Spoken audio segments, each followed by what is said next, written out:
গল্প কবিতা পাঠে সকলকে স্বাগত জানিয়ে শুরু করছি আজকের গল্প বৃত্ত।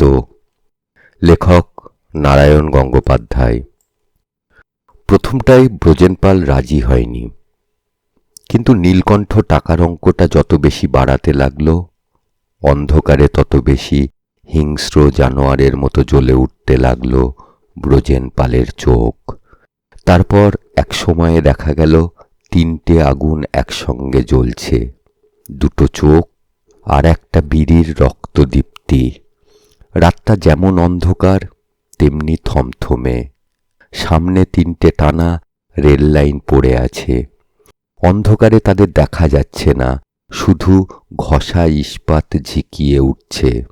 আর রেলের যে বাঁধটার ওপরে ওরা বসে আছে তার তলা দিয়ে খরস্রোতে চলেছে বর্ষার জল। পাথরে পাথরে ঘা খেয়ে তা থেকে তীব্র একটা গর্জন উঠছে, আর সেই গর্জনের প্রতিধ্বনি শুনতে পাচ্ছে ব্রজেনপাল, শুনতে পাচ্ছে নিজের রক্তের মধ্যে। তাছাড়া সমস্ত নীরব, সমস্ত নিঃসার। শুধু দূরের জংশন স্টেশনটা একরাশ লাল সবুজ আলোর মালা দুলিয়ে জাগছে রাত্রির অতন্দ্র প্রহর। হাতের বিড়িটা নিচের খড়ধারার ভেতরে ফেলে দিয়ে ব্রজেনপাল একবার ঠোঁট দুটোকে চেটে নিলে। টাকার অঙ্কটা মগজের মধ্যে যেমন মদের নেশার মতো ঝিমঝিম করছে, তেমনি শুকিয়ে উঠেছে বুকের ভেতরটা। স্টেশনের একটা লাল সিগন্যালের দিকে চোখ রেখে ব্রজেনপাল বললে, কিন্তু দায়িত্বটা বুঝতে পারছেন তো? যদি ফাঁস হয়ে যায় তাহলে যথাসর্বস্ব তো যাবেই। বছর পাঁচেক শ্রীঘরবাসও করতে হবে নির্ঘাত। আরে না না। এবারে বিড়ির বদলে পকেট থেকে সিগারেটের বাক্স বের করলে নীলকণ্ঠ। পরম সমাদরে তাড়িয়ে একটা ব্রজেনপালের দিকে বাড়িয়ে দিয়ে বললে, দুদিন ওখানে বন্ধ থাকলেই আর দেখতে হবে না। আপনার বন্দোবস্ত ঠিক আছে তো? তাহলেই হলো। ঘচ করে দেশলাই জ্বাললে নীলকণ্ঠ। তার আলোতে ব্রজেনপালের লোভাতুর ভীত মুখখানা মুহূর্তের জন্যে উদ্ভাসিত হয়ে উঠল। নীলকণ্ঠর মনে হল সে মুখ যেমন বিভৎস তেমনি ভয়ানক। আমার বন্দোবস্ত? কর্কশভাবে ব্রজেনপাল হেসে উঠল। যেসব নমুনা আমার আছে তাদের পাল্লায় পড়ে মাঝে মাঝে আমারই মাথা বেঠিক হওয়ার জো হয়। আর এ তো মেয়ে মানুষ, ওদেরই কটার সঙ্গে এক রাত একটা ঘরে পুরে রাখলেই আর দেখতে হবে না। যাক, তাহলে ভাবনা নেই। নীলকণ্ঠের গলা প্রশান্ত আর নিরুদ্বিগ্ন শোনাল। আপনি কিছু ভয় পাবেন না ডাক্তারবাবু। অত বড় একটা সম্পত্তির ওয়ারিশান যদি হয়ে যেতে পারি তাহলে আপনাকেও যে ঠকাবো না, এ একেবারে পাকা কথা বলে দিচ্ছি। তবু ব্রজেন ডাক্তারের সংশয় যাচ্ছে না। নিচে বাঁধের জলে গর্জন বাজছে, ওদিকে স্টেশনের আলোগুলো তেমনি তাকিয়ে আছে নিষ্পলক ভৌতিক দৃষ্টিতে। ওপরের মেঘে ভরা আকাশটা যেন কালো মার্বেল পাথর দিয়ে বাঁধানো। একটা অশুভ এবং বিশ্রী ভীতিকর পরিবেশ। ব্রজেনপালের গায়ে রোমকূপগুলো শিরশির করতে লাগলো, ঘামে ভিজে যেতে লাগলো জামাটা। অন্ধকারের ভেতরে একটা সাপের মতো নিঃসারে এগিয়ে এলো নীলকণ্ঠের ঠান্ডা হাতটা। আর সাপের ছোঁয়া লাগলে যেমন করে মানুষ আঁতকে ওঠে, ঠিক তেমনিভাবেই চমকে উঠল ব্রজেন ডাক্তার। কিন্তু এ সাপের ফণায় বিষ নেই, আছে একতারা নোট। নীলকণ্ঠ বললে, এখন এই 150 রাখুন, কাজ হয়ে গেলে বাকিটা পাবেন। আর তাছাড়া মাসে মাসে। অসমাপ্ত কথাটাকে সমাপ্ত করে দিয়ে এক সারি ঝকঝকে দাঁতের ঝিলিক পাওয়া গেল। হাতের মধ্যে 15খানা নোটের স্পর্শ কেমন গরম, যেন জীবন্ত। খসখস খচখচ শব্দে দুর্বোধ্য ভাষায় যেন কি একটা তারা বলবার চেষ্টা করছে, যেন প্রতিশ্রুতি দিচ্ছে অনেক ভবিষ্যতের, অনেক রোমাঞ্চকর সোনালী সম্ভাবনার। দূরসম্পর্কের বিধবা খুড়িমা বিমলা দেববাকে রাতারাতি পাগল করতে পারলে 15,000 টাকার ওয়ারিশ হবে নীলকণ্ঠ। আর সেদিন সেদিন পরোপকারী ব্রজেন ডাক্তারও যে ফাঁকি পড়বে না, এ আশা যেমন স্বাভাবিক তেমনি সঙ্গত। আর তাছাড়া আইনের একটি দড়িতেই যখন দুজনের ভাগ্য বাঁধা পড়েছে, তখন আর।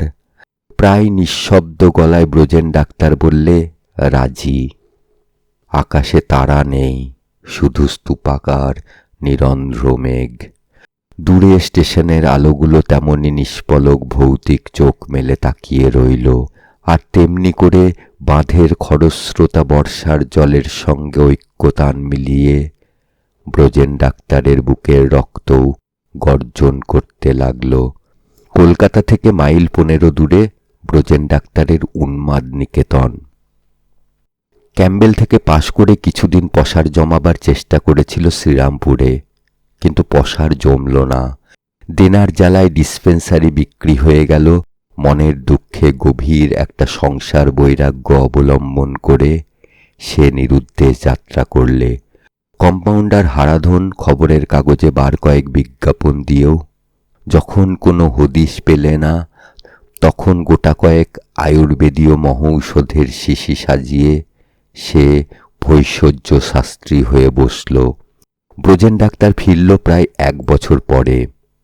হরিদ্বার না লক্ষ্মণ ঝোলায় কোনো এক ত্রিকালদর্শী মহাপুরুষের সে সাক্ষাৎ পায়। বহুদিন তাঁর সেবা করায় তিনি তুষ্ট হয়ে যাবতীয় উন্মাদ রোগের দৈব চিকিৎসার পদ্ধতি ব্রজেন ডাক্তারকে বাতলে দিয়েছেন।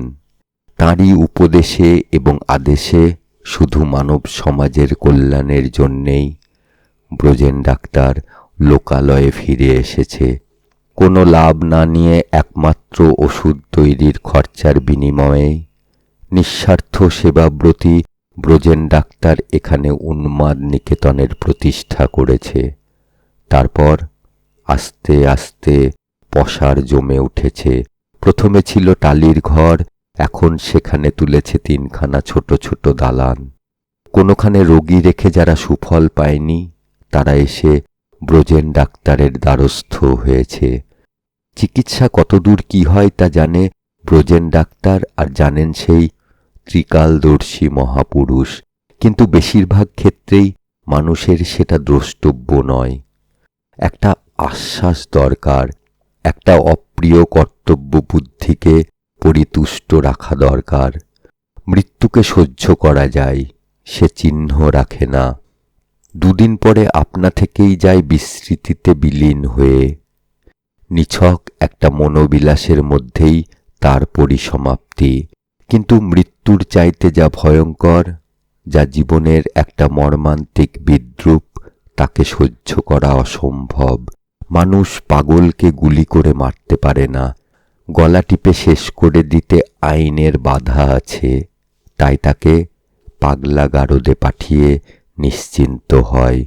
সুতরাং নীলকণ্ঠের দোষ নেই। খুড়িমা বিমলা দেববা অবশ্য পাগল নন, কিন্তু পাগল হলে কি ক্ষতি ছিল? অন্তত নীলকণ্ঠের সহজ বুদ্ধিতে তার জবাব মেলে না। নিঃসন্তান বিধবা মানুষ, অত বিষয় সম্পত্তি তাঁর কি প্রয়োজনে লাগবে? শুধু যখের মতো আগলে থাকা, শুধু নীলকণ্ঠের লোলুপ ভোগাতুর মনটাকে বিড়ম্বিত করা। 1 মুঠো আতপ চাল, 1খানা সাদা থান আর 10 টাকা করে কাশিবাসের মাসোহারাই যথেষ্ট বিমলা দেববার পক্ষে। কিন্তু সে কথা বুঝবেন না বিমলা। তিনি আগলে রাখবেন, আঁকড়ে রাখবেন। যে টাকা হাতে পেলে নীলকণ্ঠের এই উপবাসী দরিদ্র জীবন পৃথিবীর যা কিছু উপভোগকে নিঃশেষে আয়ত্ত করতে পারে, সেই টাকা আটকে রাখবেন বিমলা, বন্দি করে রাখবেন। আর সেই সঙ্গে বঞ্চিত করে রাখবেন তৃষ্ণার্ত ক্ষুধাতুর নীলকণ্ঠকে। যে কারণে মানুষ পাগলকে খুন করে না, সেই কারণে নীলকণ্ঠ একটা নিষ্ঠুর নির্মম থাবা বসিয়ে দেয়নি বিমলার গলায়, নিষ্পেষিত করে দেয়নি তাঁর কণ্ঠনালীকে, একটা দায়ের কোপ বসিয়ে দেয়নি তাঁর ঘাড়ে। কিন্তু পাগল হলে ক্ষতি কি? যে জীবন নিরর্থক ভাগাড়ের শকুনের মতো যা দিনরাত পাহারা দিয়েই চলেছে, তার পক্ষে পাগল হওয়াই স্বাভাবিক এবং সঙ্গত। অতএব বিমলার হাঁপানির জন্যে তারকেশ্বরে ধন্না দেওয়াটা অত্যন্ত দরকার। বুঝিয়ে সুঝিয়ে রাজি করালে নীলকণ্ঠ। বিকালবেলায় রওনা দিয়ে রাত প্রায় 8টার সময় ওরা দুজনে এসে নামল জংশন স্টেশনটাতে। হাতের মালা জপ করতে করতে বিমলা বললেন, এ কোথায় এলাম নীলু?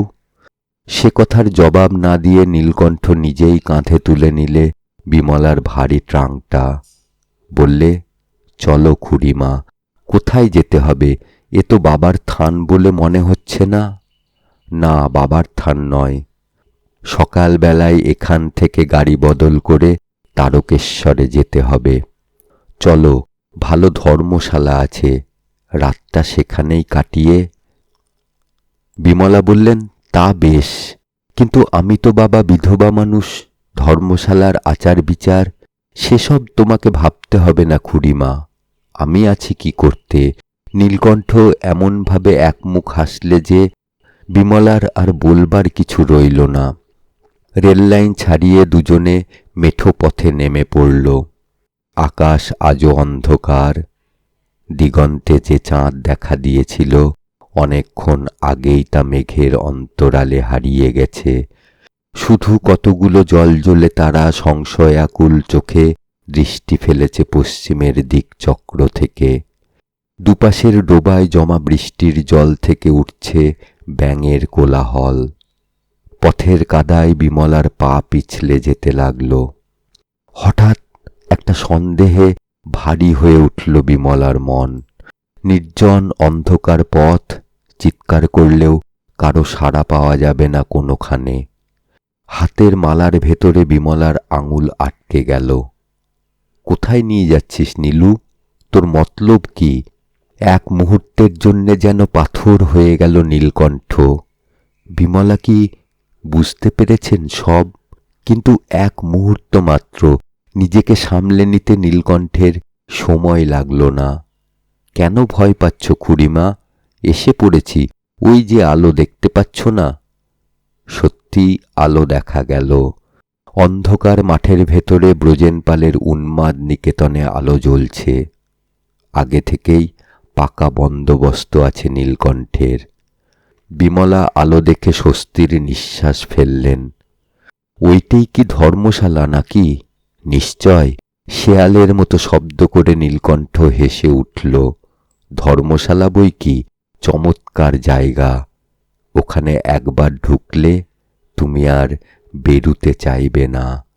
বিমলার সর্বাঙ্গে চমক লাগল। পথের মাঝখানে স্থির হয়ে দাঁড়িয়ে পড়লেন, যেন এই মুহূর্তে তাঁর বুকের ভেতর থেকে একটা উদ্দাম ভয়ঙ্কর চিৎকার বেরিয়ে আসবে। কিন্তু বিমলা কিছু করবার আগেই একটা লণ্ঠন হাতে করে এগিয়ে এলো ব্রজেন ডাক্তার। একগাল আপ্যায়নের হাসি হেসে বললে, এই যে আসুন আসুন। ব্রজেন ডাক্তার বললে, চলুন তাহলে আপনার শোবার বন্দোবস্ত করে দিই। ভয় নেই, কোনো কষ্ট হবে না। বিমলা সংশয়গ্রস্ত হয়ে বললেন, কিন্তু নীলু? উনি পুরুষ, ওর ব্যবস্থা আলাদা। চলুন। সামনে একটা অন্ধকার ঘর। বাইরে থেকে একটা লণ্ঠন নিয়ে ব্রজেন ডাক্তার বিমলার হাতে তুলে দিলে। বললে, সব ঠিক করা আছে, গিয়ে শুয়ে পড়ুন। লণ্ঠন নিয়ে বিমলা ঘরে ঢুকলেন, আর সঙ্গে সঙ্গে পেছন থেকে নিঃশব্দে দরজা বন্ধ হয়ে গেল। শিকল পড়ল খুট করে। শিকল তোলবার শব্দ বিমলা হয়তো শুনতে পেতেন, কিন্তু শুনতে তিনি পেলেন না। লণ্ঠনের আলোয় সমস্ত ঘরটা ভালো করে আভাসিত হয়ে উঠবার সঙ্গে সঙ্গেই এমন একটা তীক্ষ্ণ চিৎকার শোনা গেল যে বিমলার হৃৎস্পন্দন যেন ত্রস্ত হয়ে থেমে দাঁড়াল। টাকা দাও বলছি, টাকা দাও, টাকা দাও বলছি, নইলে আমি মাথা খুঁড়ে রক্ত গঙ্গা হয়ে মরব। একখানা লম্বা ঘর, তার দরজা জানলা সব বন্ধ করা। বাতাসের অভাবে যেন নিঃশ্বাস আটকে আসে, একটা চাপা ভ্যাপসা গরম।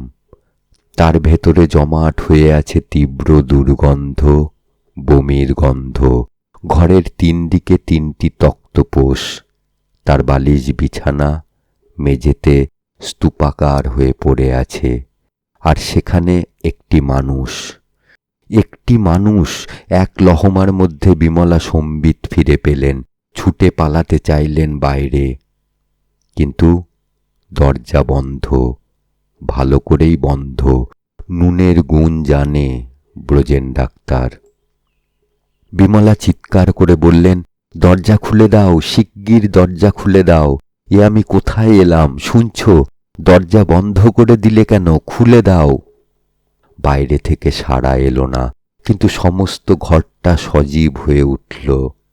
হি হি হি করে একটা প্রচণ্ড কৌতুকের হাসিতে বিমলার কণ্ঠস্বর তলিয়ে গেল।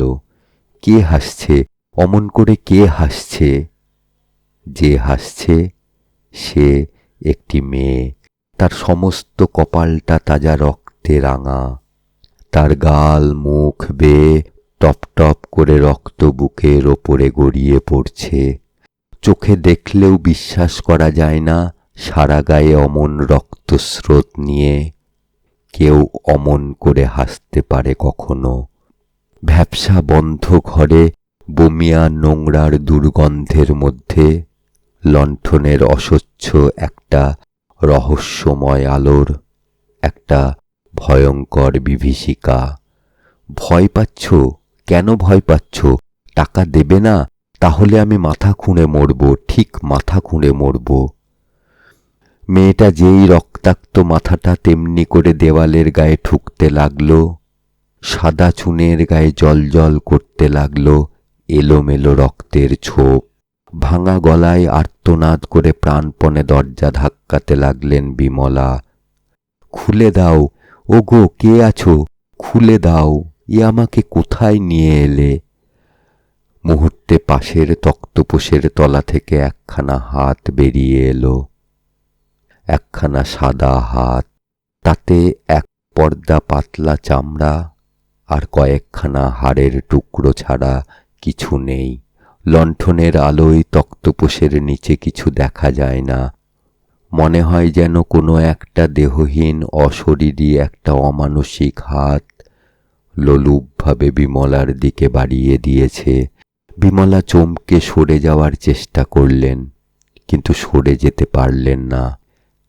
অস্থি সর্বস্ব সেই কঙ্কাল হাতখানা চকিতে বিমলার চুলের গোছা আঁকড়ে ধরে ফেলেছে, টান দিয়েছে দানবীয় শক্তিতে। মাথা ঘুরে বিমলা সোজা মেজের ওপর পড়ে গেলেন। মুখ দিয়ে শুধু একটা গোঙানির শব্দ বেরুতে লাগল। তক্তপোষের তলায় কে যেন দাঁতে দাঁত কড়মড় করছে।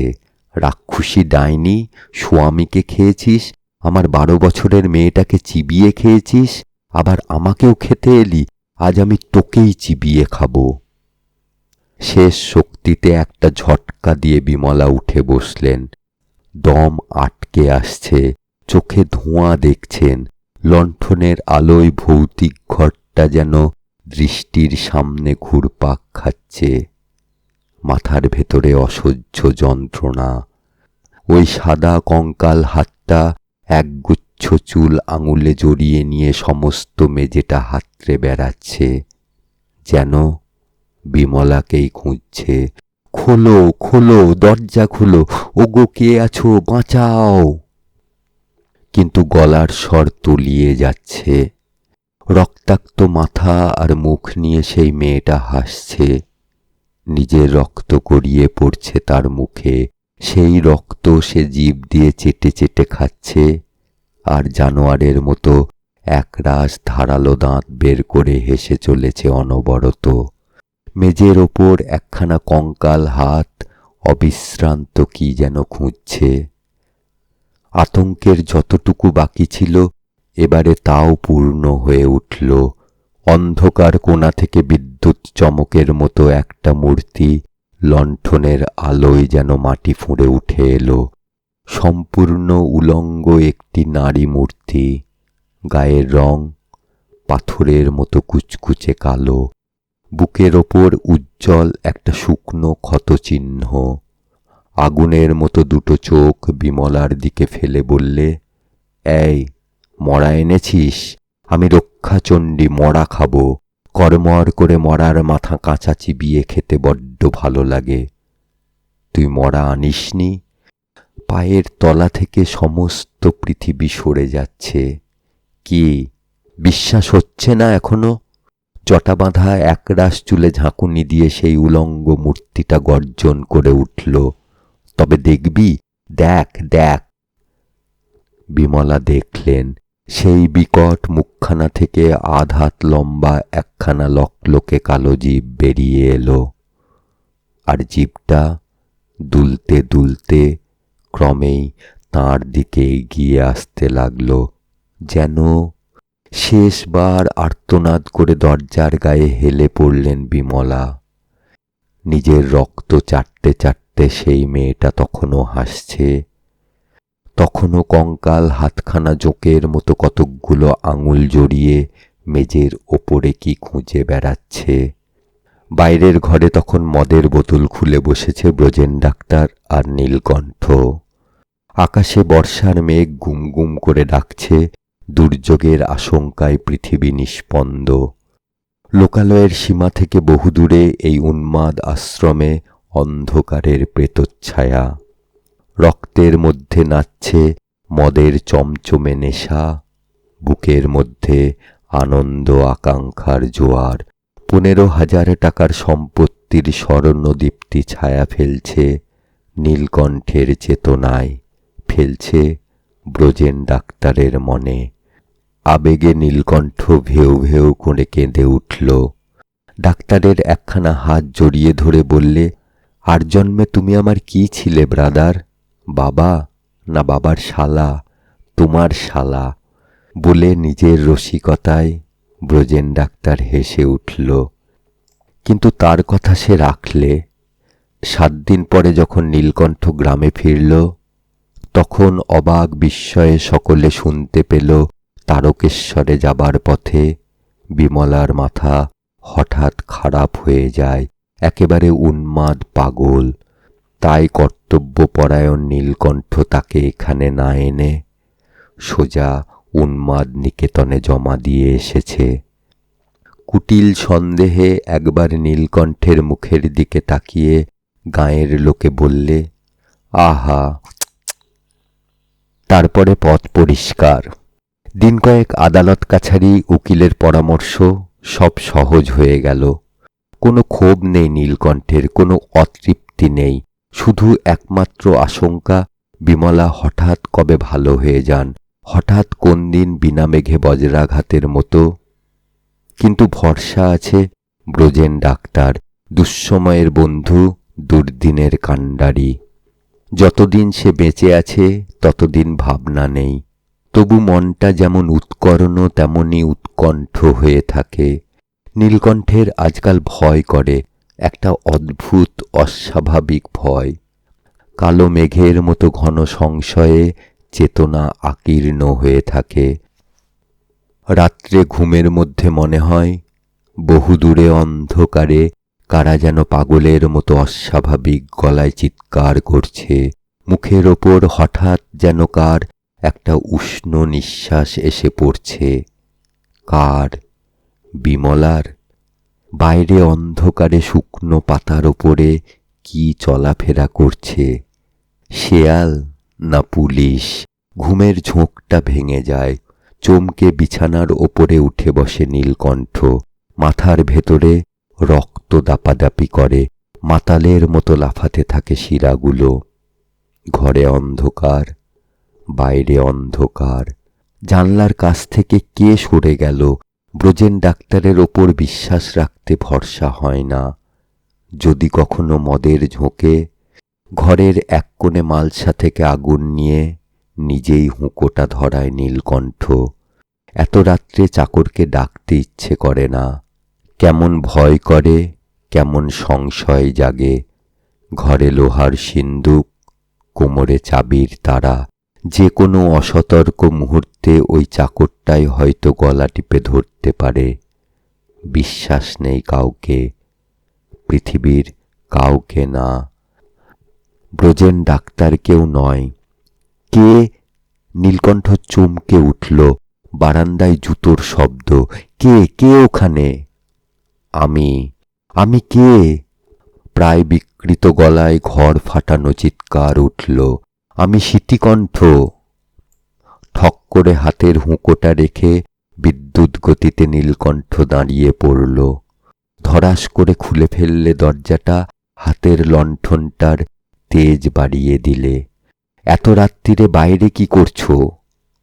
18 বছরের ছেলে স্মৃতিকণ্ঠ বাপের মুখের দিকে বিহ্বল চোখে তাকিয়ে রইল খানিকক্ষণ। অপরাধীর মতো জবাব দিলে, ঘরে বড্ড গরম, একটু হাওয়া। ঘরে বড্ড গরম? বিশ্রীভাবে মুখটাকে ভেঙচে উঠল নীলকণ্ঠ। তাই দুপুর রাতে বারান্দায় পায়চারি করে বেড়াচ্ছ? তুমি জমিদারের ছেলে, তাই না? টাকার গরমটা আজকাল বুঝি একটু বেশি ঠেকছে? নীলকণ্ঠের মুখের ভাব দেখলে মনে হয় যে কোনো সময় একটা প্রকাণ্ড চড় সে বসিয়ে দিতে পারে। এক পা করে পিছোতে লাগল স্মৃতিকণ্ঠ। জমিদারের ছেলে? বিকটভাবে নীলকণ্ঠ বলে চলল। সম্পত্তির মালিক হবে। সে গুড়ে বালি, সে গুড়ে বালি। আমি শিগগির মরব না। আমি পাগলও নয়, বুঝেছ? যদি কোনো মতলব থাকে সেসব ছাড়ো। যাও, ঘরে গিয়ে শুয়ে পড়ো, বুঝেছ? এক্ষুনি যাও। পরক্ষণেই বেগে ঘরে ঢুকে পড়ল নীলকণ্ঠ। দরাম করে সশব্দে আটকে দিলে হুড়কোটা। দরজাটা খুব শক্ত করে বন্ধ করা চাই, আরো শক্ত করে। কাল থেকে ভেতরেও একটা তালা লাগাবার বন্দোবস্ত করবে সে। অথচ দিনের বেলা কোনো গোলমাল নেই। ভোর হওয়ার আগেই নীলকণ্ঠ বাইরে বেরিয়ে আসে। হাত মুখ ধোয়, চা খায়, তারপর ঘোড়ায় জিন চাপিয়ে বেরিয়ে যায় খামারে। এখন খন্দের সময়, আদায় তহসিলের দিন। নিজে ভালো করে দেখাশোনা না করলে চলে না।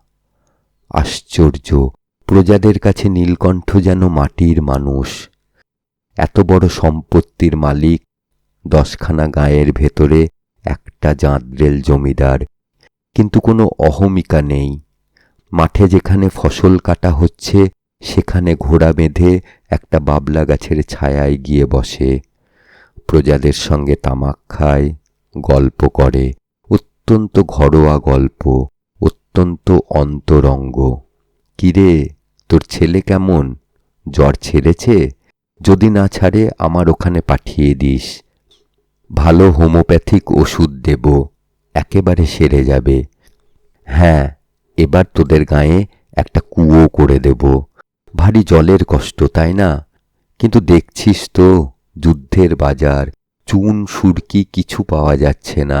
নইলে প্রজারা খুশি হয়, কৃতজ্ঞ হয়, আনন্দে রোমাঞ্চিত হয়ে ওঠে। নীলকণ্ঠকে সাক্ষাৎ দেবতা বলে মনে হয় যেন। দরকার হলে খাজনাপত্র মাপ পাওয়া যায় তার কাছে। তার দয়া আছে, বিবেচনা আছে। নীলকণ্ঠ দুলে দুলে হাসে, স্নেহ ভরে তাকায়, আর দা কাটা তামাক টানে তাড়িয়ে তাড়িয়ে। বাবলা গাছের ঠান্ডা ছায়ায় খোলা মাঠের মধ্যে মনটাও যেন খুলে গেছে। খুড়ি ঠাকুরনের আমলে কেমন ছিলি তাই বল। বারে বারে নীলকণ্ঠ এই প্রশ্ন করে। কি জবাব পেলে সে খুশি হয় প্রজারাও তা জানে। উফ, সে কথা বলবেন না বাবু, একেবারে সাক্ষাৎ জক। একটি পয়সা রিয়াত করতেন না, বুকে হাঁটু দাবিয়ে আদায় করতেন। এই দেখ, এই দেখ, তেমনি দুলে দুলে হাসে নীলকণ্ঠ। এ না হলে অমন হয়? এ হলো প্রাপের প্রাচিত্তির, বুঝলি? রায়াত বলে কি মানুষ নয় তারা? ধর্ম জেগে আছেন না, তিনিই বিচার করেন। প্রজারা সায় দেয়, তাই ধর্মস্থানে গিয়েই একেবারে বেহেড পাগল। এ বাবা ধর্মের কল, বাতাসে নড়বে। এর ওপরে কোনো কথা আছে নাকি? বল, তোরাই বল না, বল সত্যি কিনা। সত্যিই তো, কোনো ভুল নেই, সন্দেহ নেই কারো। তবু বারে বারে জিজ্ঞাসা করে নীলকণ্ঠ, ঘুরে ঘুরে ওই একটা কথাকেই যাচাই করতে চায়, প্রমাণ করতে চায়। শুধু বাইরের পৃথিবী নয়, যেন নিজের মনের কাছেও সে আশ্বাস খোঁজে। ধর্মের কল বই কি, কত প্রজাকেই যে বিমলা ভিটেমাটি থেকে উচ্ছন্ন করেছেন। নীলকণ্ঠ কে? শুধু নিমিত্ত মাত্র। বেলা দুপুর গড়িয়ে গেলে সে ফিরে বাড়ির দিকে রওনা হয়। খড় রৌদ্রে ঘোড়াটা ভালো করে চলতে পারে না। চষা জমির শুকনো মাটির ডেলাগুলোতে বারে বারে হুঁচট খায়। রোদের তাতে চাঁদি গরম হয়ে ওঠে, বুকের ভেতরটা জ্বালা করে। সত্যিই তো, এ বিমলার পাপের প্রায়শ্চিত্ত। সবাই এ কথা মেনে নিয়েছে। তবু নিজেকে কেন মানাতে পারে না নীলকণ্ঠ? যেন চারিদিকের আগুন ঝরা ধুধু প্রান্তরের মতো তারও মনের ভেতরে কি পুড়ে যায়। কোথায় যেন সুর মিলছে না, কোথায় যেন বিশৃঙ্খল হয়ে গেছে। রাত্রে ঘুমোতে পারে না। দূরে কে চিৎকার করে, মুখের ওপরে কে গরম নিঃশ্বাস ফেলে। গভীর অন্ধকারে সন্দেহজনক পা ফেলে হাঁটে স্মৃতিকণ্ঠ। নিভাননির টাকার খাঁয় আর মেটে না। কেমন সন্দেহ হয়। ব্রজেন ডাক্তার মদের সঙ্গে তাকেও কিছু খাইয়ে দেয়নি তো? বিশ্বাস নেই, কিছুই বিশ্বাস নেই। জ্বলন্ত আকাশের দিকে তাকিয়ে চিৎকার করে উঠতে ইচ্ছা হয় নীলকণ্ঠের। চিৎকার করে বলতে চায়, না না, দোষ নেই, কারো দোষ নেই, আমি কিছু করিনি, আমাকে নিষ্কৃতি দাও। হঠাৎ ঘোড়ার পিঠে একটা হিংস্র চাবুক পড়ে। বন বাদার ভেঙে পাগলের মতো ছুটতে শুরু করে ঘোড়াটা। যেন একমাত্র সেই নীলকণ্ঠকে বুঝতে পেরেছে। সন্ধ্যায় সামনে এসে দাঁড়ালো নিভাননি। শুনছ, এ মাসে আরো কিছু টাকা চাই যে। নীলকণ্ঠ চমকে উঠল। থাবা দিয়ে সামনে থেকে সরিয়ে নিলে সিন্দুকের চাবিটা। কি বিরক্ত করতে এলে কাজের সময়? বাপু, যাচ্ছি আমি এক্ষুনি, ভয় নেই। তোমার সিন্দুকের চাবি আমি কেড়ে নিয়ে খেয়ে ফেলব না। আরো কটা টাকা দিতে হবে আমাকে। কেন? সন্দিগ্ধ কুটিল দৃষ্টিতে তাকালো নীলকণ্ঠ। যা দিয়েছ ওতে সংসারের খরচ চলবে না। চলবে না? হঠাৎ নীলকণ্ঠ যেন ফেটে পড়ল। কেন, মতলবটা কি? যা পারো এই বেলা গুছিয়ে নিচ্ছ বুঝি? তারপর সময় পেলেই মায়ে বেটাই মিলে আমার গলায় ছুরি চালাবে? উপসংহারে কদর্য খানিকটা গালাগালি। ডাক চিৎকার ছেড়ে কেঁদে উঠল নিভাননি। ছুটে এলো স্মৃতিকণ্ঠ। বাবা, কি হচ্ছে? চোপড়াও শুয়ার কা বাচ্চা। জমিদার হবে, জমিদারের মা হবে, খুন করেঙ্গা, দোনোকে জান লে লেঙ্গা। কি করছো বাবা? তোমার কাণ্ডজ্ঞান লোপ পেয়েছে? তুমি কি পাগল হয়ে গেছ?